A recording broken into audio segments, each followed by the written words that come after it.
Sir, target system हर business model का बहुत बड़ा हिस्सा होता है, लेकिन कई बार टारगेट्स इतने अनरियलिस्टिक रख दिए जाते हैं कि पार्टनर डीमोटिवेट हो जाता है और कई बार इतने छोटे रखे जाते हैं कि ग्रोथ रुक जाती है।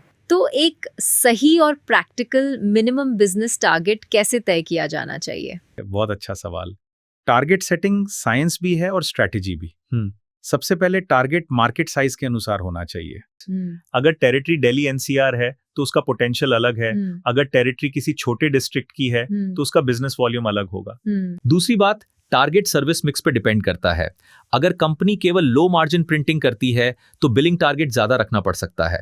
लेकिन अगर company digital marketing, website development, branding और एआई पॉडकास्ट जैसी हाई वैल्यू सर्विसेज भी देती है तो कम ऑर्डर्स में भी टारगेट अचीव हो सकता है। तीसरी बात, टारगेट प्रैक्टिकल होना चाहिए लेकिन लेजी नहीं होना चाहिए। उदाहरण के लिए सुपर डिस्ट्रीब्यूटर के लिए 15 लाख रुपए मंथली बिलिंग टारगेट रखा जाए तो ये सीरियस बिजनेस डेवलपमेंट को इनकरेज करता है। यदि एवरेज ऑर्डर 50,000 रुपए है तो लगभग 30 ऑर्डर्स पर मंथ चाहिए, जो स्टेट लेवल नेटवर्क के लिए इम्पॉसिबल नहीं है। टारगेट का उद्देश्य पार्टनर को पनिश करना नहीं बल्कि एक्टिवेट करना है। इसीलिए टारगेट के साथ सपोर्ट सिस्टम भी होना चाहिए। Sales training, lead strategy, marketing material, pricing clarity.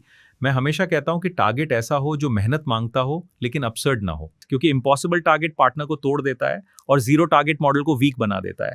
Right target वही है जो ग्रोथ पुश करे, नेटवर्क डिसिप्लिन बनाए और बिजनेस सीरियसनेस एस्टैब्लिश करे।